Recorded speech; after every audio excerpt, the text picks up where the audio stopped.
El latido de hoy, Bogotá multicolor. Historias de orgullo y resiliencia.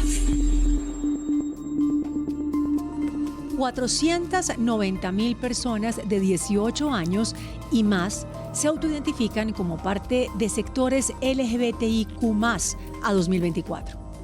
Los 48.000 hogares de parejas conformadas por personas del mismo sexo corresponden al 0,34% del total de hogares en Colombia, 14,24 millones de hogares, y al 0,64% del total de hogares con parejas, 7,56 millones. El 86,3% de los hogares de parejas del mismo sexo se localiza en las ciudades. Hola a todos, bienvenidos a El Latido, este espacio en donde sentimos las pulsaciones de esta ciudad maravillosa que es nuestra casa Bogotá. Y hoy en particular nos vamos al corazón, porque vamos a medirle el pulso a la manera en la que en Bogotá nos amamos, más allá de los preconceptos del amor, más allá de las barreras que le hemos generado socioculturalmente al amor. ¿Cómo vamos a bajar esos muros? ¿Cómo nos podemos entender de verdad como seres humanos reales que sienten, que se acompañan y que se respetan? Pues muy bien, hoy vamos a entender el amor en Bogotá desde la diversidad. Y por eso tenemos, como siempre, en El Latido a dos invitados muy especiales, una invitada, un invitado, y voy a presentárselos ya porque son de verdad geniales. Entonces, hoy en El Latido están con nosotros mi Manuel Velandia, un activista de toda la trayectoria en Bogotá, una persona que conoce cómo es el movimiento de la comunidad LGBTIQ+ en Bogotá, de principio a fin, y una mujer maravillosa. Ella es Dane Belmont. Muchísimas gracias a ustedes por estar aquí y sobre todo por su trabajo, porque ya más adelante les contaré por qué siento una cercanía profunda con todo esto, de manera muy personal. Así que, bueno, ¿quién quiere comenzar con un poquito de la historia? Manuel. Primero los viejos. Bueno, yo tuve la suerte de tener un primer novio espantoso. Y eso suena muy particular, pero es que él pertenecía a un movimiento homosexual francés que era vergonzante, que se llamaba el movimiento homófilo. Y entonces, para que la familia es que no sufriera, él viene de Francia a vivir a Bogotá y es maestro de la Universidad Nacional. Era de los primeros doctores siendo maestro. Eso me ayudó mucho porque pensé que el estudio era importante en la vida. Y siempre me decía, si me ves en la calle no me saludes, porque es que la gente se va a dar cuenta que soy homosexual. Y yo no entendía uno por qué se tenía que esconder si era feliz. Entonces, tenía la suerte de tener otro maestro que había llegado de la Sorbona y me estaba dando, en vez de psicología, antipsiquiatría. Y dijo, bueno, vamos a trabajar los movimientos Sexpol y cada grupo va a organizar un proyecto. Y yo pensé, ahí deberíamos hacer un movimiento político sexual, pero no homosexual, sexual en general. Entonces con Lina, una compañera, hicimos el proyecto. Pero perdón, te pregunto, ¿esto en qué año fue? 1977, enero, terminando enero.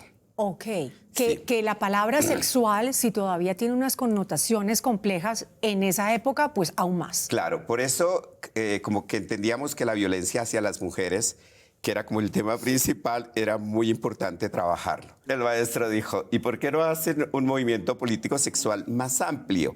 No solo que cubra como las mujeres, sino a todas las poblaciones. Y yo, interesante. Bueno, y ahí empezamos a discutir y cuando estamos en eso, León Zuleta escribe un artículo que dice que hay 10.000 miembros en un movimiento homosexual y nosotros, no puede ser. El cuento es que yo me comunico con él y me dice, lamento informarte que todos los ceros son falsos, pero ya somos 2. Así que el 9 de abril de 1977 hicimos la primera reunión de una organización de maricas en Colombia. Pero ¿por qué del 77 al 83 pasa un tiempo para la primera marcha del orgullo en Colombia? Pues ese día yo me enteré que era delincuente. Que el Código Penal colombiano tenía un artículo que penalizaba la homosexualidad. Pero también me enteré que era subversivo y que nuestras reuniones eran subversivas. Más adelante aparece el Estatuto de Turbay, que prohíbe explícitamente las reuniones. Y entonces, como que en esa discusión nosotros pensamos, ¿y por qué no despenalizar la homosexualidad? ¿Sí? Claro que hoy resulta obvio y cavernario todo lo que está contando Manuel. Es como, pero ¿cómo así? Pero ¿cómo que? ¿Tú Bueno. sientes que es como una historia en el romanticismo y que tocó a los ingleses y que les tocó a los, qué sé yo, pero en el 77, todavía en el siglo XX, en Colombia, había una penalización? Sí, porque además había un problema, y es que antes, en el Código Penal del 86, la homosexualidad se define en ese año y aparece como la primera enfermedad de carácter mental relacionado con la sexualidad. También empiezan a aparecer normas legales y por eso es que Oscar Wilde va a la cárcel, Claro, porque eso el hablaba suegro de lo demanda. Sí. Pero espérame, Manuel, vamos con Dani un segundo para que nos cuente un poquito de su historia y ese momento en el que decide ser activista, porque él también tiene una historia en el activismo. Cuéntanos un poco, y además son Ella. 2 generaciones. Ella.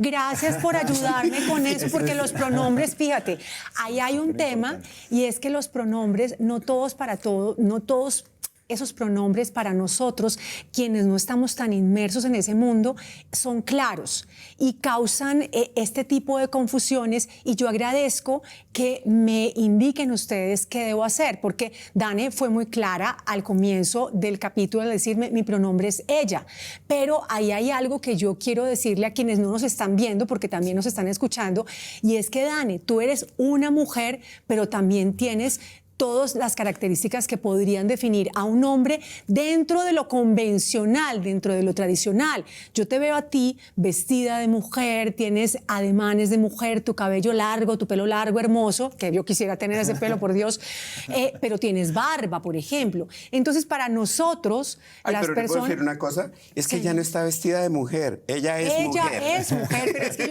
es que yo estoy un poco definiendo, porque sabes que no solamente nos están viendo, nos están escuchando. Entonces tengo que describir un poco cómo está vestida ella. Ella está vestida con su ropa de mujer, pero para quienes nos escuchan hay que contar que lleva una minifalda, que lleva unos zapatos, entonces está vestida como una mujer se vestiría, y lleva barba, perdón. Entonces es una mujer, pero con unos rasgos que, digamos, para las personas que somos de la generación del 70 y que no sabíamos que había una penalización para la homosexualidad en Colombia, pues no es tan fácil entender. Entonces, ¿cómo explicar eso? Y yo me imagino que eso también es un punto pivotal para decidir ser activista. Bueno, yo creo que hay como muchas cosas que mencionar allí. Una, digamos, como el tema de el aprendizaje sobre quiénes somos las personas con experiencia de vida trans y los tránsitos variados que podemos tener. Social y culturalmente también hay como muchas representaciones que ha habido sobre el género, sobre el ser mujer, sobre el ser hombre. No todos los hombres son iguales, sino aunque mi papá y mi hermano tengan la misma sangre, quiere decir que se van a vestir y van a actuar exactamente igual, al igual que si las personas están escuchando, si se ponen a pensar, su abuela, su tía, sus sobrinas son completamente diferentes y todas son mujeres. Asimismo somos las personas con experiencias de vida trans, por eso como que tener barba o tener como una representación diferente de la feminidad o de la masculinidad no te hace más o menos persona, simplemente te hace una persona con una identidad de género diferente. ¿Tú eres heterosexual? Sí. Háblanos un poco de esa amplitud en la identidad de género, que tal vez no es fácil de entender para todas las generaciones. Y ahora les cuento por qué voy al tema de las generaciones. Pero háblanos un poco de eso para poder comprender, porque creo que cuando comprendemos podemos justamente derribar esas barreras. Yo creo que eso que estaba mencionando ahorita, digamos, Manuel, es súper importante porque nos permite visualizar que ha habido un cambio y una transformación también de cómo entendemos la sexualidad. Y el hacernos esas preguntas es súper importante, porque cuando nos hemos preguntado eso hemos encontrado respuestas, y entre esas respuestas ha sido darle nombre a con quién nos relacionamos, cómo queremos representarnos, cómo va a ser nuestra expresión de nuestro género, y ese tipo de nombres son súper importantes. Las personas creen que las personas LGBT le agregamos una letra cada vez que nos da el gusto y decimos como le falta una P al abecedario, y realmente no es por eso, es porque queremos representar y justamente tener unas luchas vinculadas a personas que hemos sido históricamente marginalizadas alrededor de pensarnos estas categorías, estas otras formas de vida o que las hemos vivido y no hemos podido darles un nombre. Cuando yo menciono que soy una persona trans heterosexual es porque la identidad de género y la orientación sexual son dos cosas diferentes que se pueden mezclar de muchas maneras, pero como hemos entendido siempre la sexualidad solamente como hombres y mujeres, digamos, en términos mucho más prácticos para la reproducción, no nos han pedido y ni tampoco nos han consultado y tampoco hemos tenido como la posibilidad de decirlo como con quién nos queremos relacionar y de qué manera lo queremos hacer. Yo realmente decido entrar al activismo cuando encuentro que no hay una respuesta que yo pueda darle a mi familia de ser quién soy. O sea, ellos me preguntaban, ¿tú qué eres? Y yo les decía, no sé. Entonces yo empiezo a buscar en internet, empiezo a buscar en todos lados y termino en el Centro Comunitario LGBT, que en Bogotá fue uno de los primeros que hubo, y empiezo a conectarme con otras personas del activismo y empiezo a conocer un poquitico más de qué era lo que yo estaba hablando y poderles expresar en palabras y como con acciones mucho más claras qué era lo que yo quería hacer y cómo era que yo quería hacer. Creo que eso es súper importante. Pero en cuanto a esos acuerdos y, por ejemplo, los derechos y toda esa parte, digamos, como del contrato civil que tenemos, que es un acuerdo enorme, ¿de qué manera, por ejemplo, el tema de los pronombres o, por ejemplo, el tema de cómo estás tú en tu cédula, llega a que los demás podamos ser parte del acuerdo? Insisto, porque voy a insistir todo este capítulo en derribando esos muros y yéndonos a descubrirnos con lo que somos. Porque a veces entramos solamente en la definición. Y la definición, cuando nos metemos en un paquetico, pues creo que Eso no nos cabe. nos acortamos, nos volvemos chiquitos, nos ahogamos. ¿Cómo podemos crear esos acuerdos y qué acuerdos hay, por ejemplo, partiendo de eso que para mí fue en este capítulo mi momento pivotal? Poderte decir ella y tú estás vestida como mujer porque eres mujer. Esos pronombres, que tú tienes mucho que ver, Manuel, ahí. Bueno, lo primero que habría que ir un poquito más atrás y decir que nos han engañado en la educación. Por ejemplo, porque nos dicen que los sexos son 2, pero los sexos realmente son 119. Entonces hay los machos y las hembras de la especie y unas variantes que se llaman intersexualidades, porque están entre la sexualidad de macho y la sexualidad de hembra. Todas las personas inicialmente éramos hembras. En la semana 4 hay una carga hormonal y algunos pasamos a macho de la especie y otras personas quedan en esos puntos del continuo entre lo macho. Entonces puedes tener genitales externos o no tenerlos, internos o no tenerlos, uno de hembra, otro de macho, pero también es la distribución de las grasas, la estructura ósea. El género es la manera en la que nos comportamos. Eso es psicosocial. Es decir, la manera de ser masculino en Bogotá no es la misma que en el Pacífico, que en el Atlántico y que en el Amazonas. Entonces, cambia con el tiempo, con la cultura, con la sociedad, con la economía, con las relaciones sociales, con la religión, digamos. Entonces, ¿a qué nos aproximamos? A decir que el género no es ni masculino ni femenino, sino que como es una construcción psicosocial, tú puedes decir, yo soy agénero, no tengo género. O puedes decir, transito a la masculinidad o transito a la feminidad o no transito hasta el otro lado. Me quedo en un punto cualquiera del continuo entre lo masculino y femenino. Entonces digo, tengo género fluido. ¿Sí? Entonces, esto nos da una posibilidad, pero sobre todo es para que las personas tengan derecho a estar siendo lo que siempre han querido ser, que es la única manera de ser felices. Entonces, ¿por qué a la sociedad le sigue dando tanto miedo? Porque las personas tienden a creer que sus creencias, sus explicaciones del mundo, sus emociones deberían ser las de todo el mundo. Entonces siempre nos han tratado de meter en un deber ser, pero la mayoría o todas las personas vivimos nuestro querer ser. Es decir, que las mujeres tienen el pelo largo, pero Margarita tiene el pelo corto. Y no saben la lucha que es esto. O sea, ustedes no tienen ni idea cómo me dan duro a mí en la vida por llevar el pelo corto. Exacto, O sea, pero es eso. Porque entonces, no me veo mujer. Tú tienes derecho a ser lo que quieres ser. Y yo tengo la obligación ética y moral de respetarte. Y para el respeto, pueda que yo no entienda quién eres, pero yo te puedo preguntar, Margarita, ¿tú quién eres? Y tú dices, Margarita es. ¿Sí?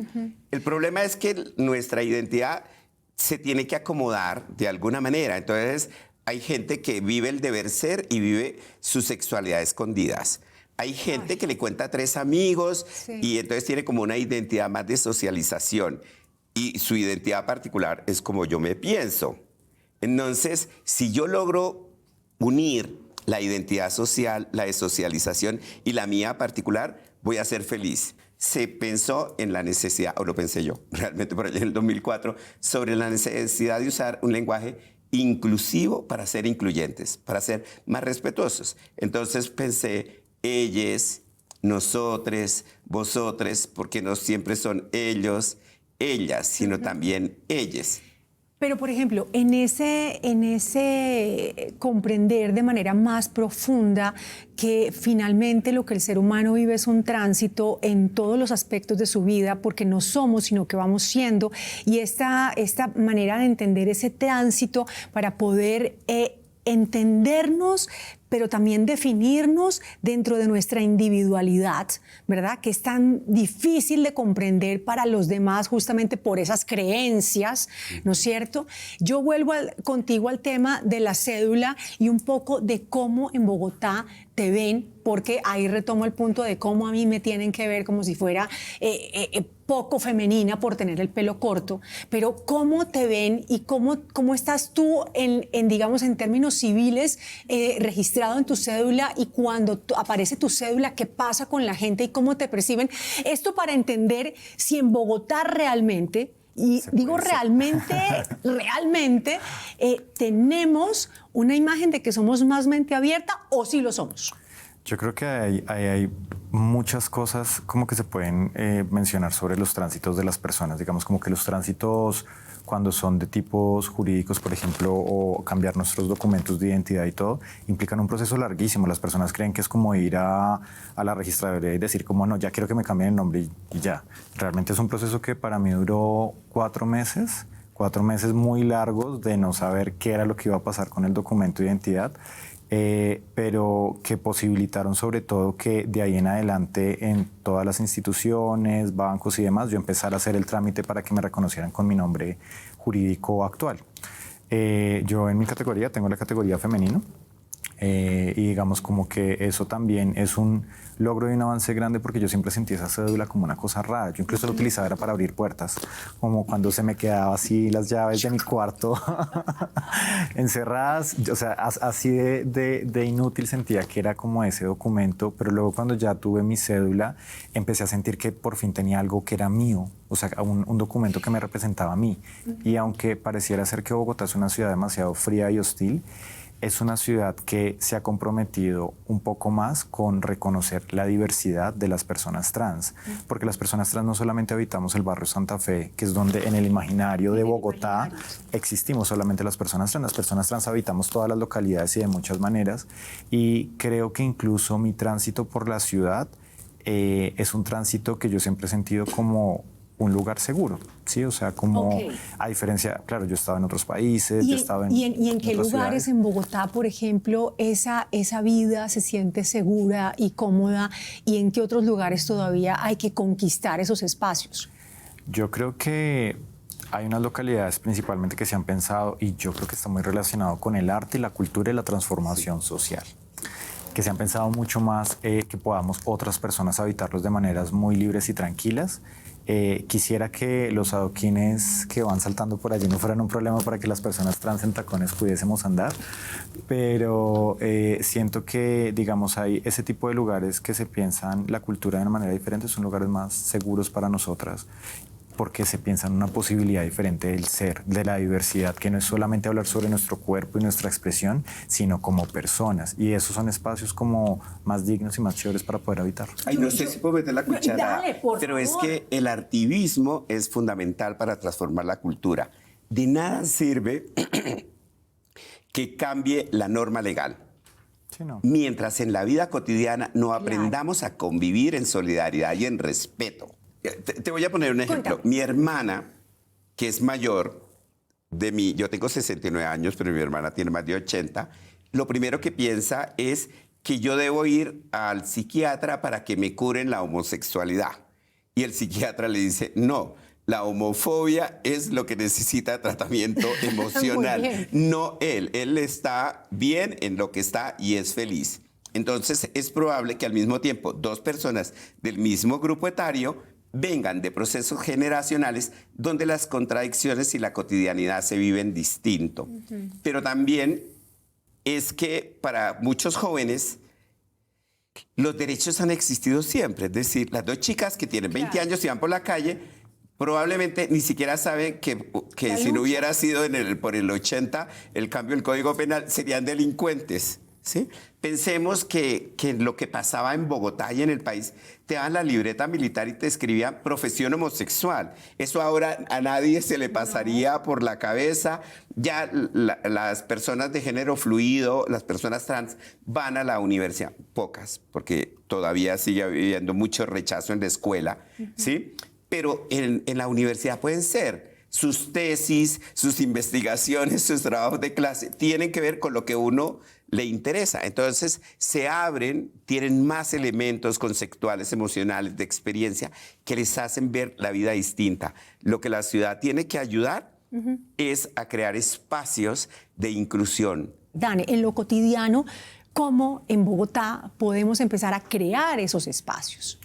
Yo creo que parte de una premisa muy sencilla, que es poder quitarle un tabú enorme a hablar de estos temas. O sea, empezar a tener más espacios de diálogo, programas como estos, personas que estén hablando constantemente de esto, porque garantizar los derechos humanos o hablar de temas de sexualidad no es una cosa que vayamos a transformar de la noche a la mañana, porque toda la vida nos han enseñado solamente una única forma de ser. Esto requiere un trabajo mucho más fuerte y mucho más constante, que requiere también tener estos espacios seguros para poderlo hablar. Y siento que muchas familias lo que necesitan también es información. Si hablamos del amor y de la manera en la que nos amamos, ¿cómo el amor nos puede dividir de esta forma? ¿Cómo nos puede separar de esta forma, incluso de maneras tan violentas? Bueno, si uno es muy cristiano, debería entender que le enseñaron toda la vida que el amor es comprensivo, el amor es servicial, el amor no tiene envidia, el amor no busca el mal. Si yo digo amar a mi hija o a mi hijo o a mi hija, y en el amor no soy capaz de aceptarle como es, probablemente el problema no es con la otra persona, probablemente el problema es conmigo misma, mismo, que debo preguntarme por qué yo quiero negar a otra persona el derecho a la felicidad, el derecho a tener el amor, el derecho a que cada segundo de su vida lo lleva con tranquilidad públicamente sin tener que esconderse.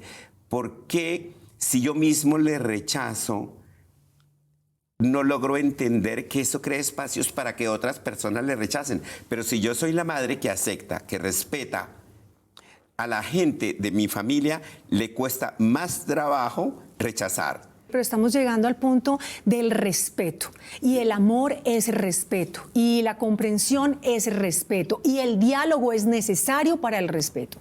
Y en este punto, yo lo que quiero decirles a ustedes es que los respeto y te respeto a ti, que eres una mujer maravillosa, y a ti en tu activismo, siendo cabezas de una causa que desde mi heterosexualidad, siendo mujer, les quiero decir que es la más difícil, y es decidir quién quiero ser y cómo me conquisto a mí misma. Yo, por ejemplo, los veo a ustedes que tienen una vida de conquistas de quiénes ustedes son, cómo ustedes quisieron vivir sus vidas. Yo he tenido que pasar en este momento 50 años, pero no, espérate a lo que voy. A lo que voy es a decir que a mí, yo, que estoy dentro de la convención de la sociedad, siendo mujer, para mí conquistarme a mí misma y saber qué quiero yo, ¿no? Más allá de todo lo que me han inculcado del proyecto de familia, del proyecto de mamá, del proyecto de ser la señora que cumple con X y Y cosas que hay que cumplir en el deber ser, para mí han tenido que pasar 50 años para autoconquistarme y maternarme.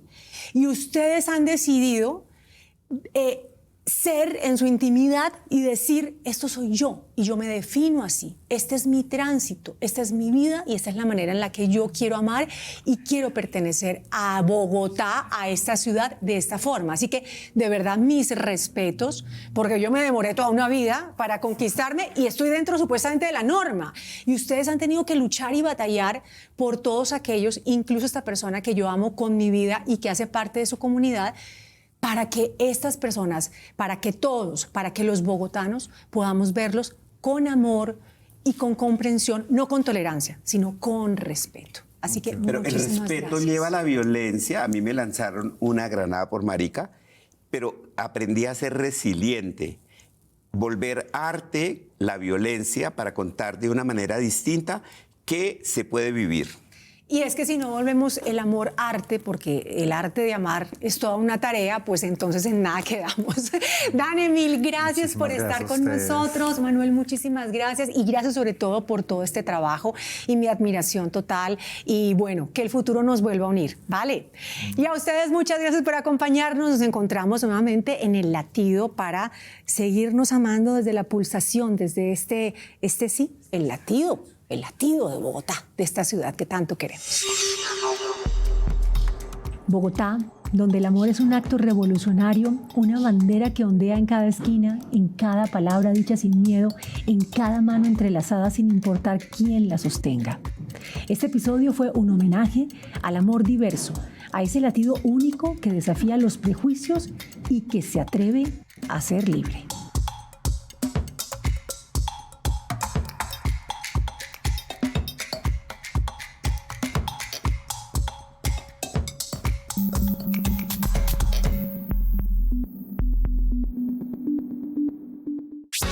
Este contenido es financiado con recursos del Fondo Único de Ti.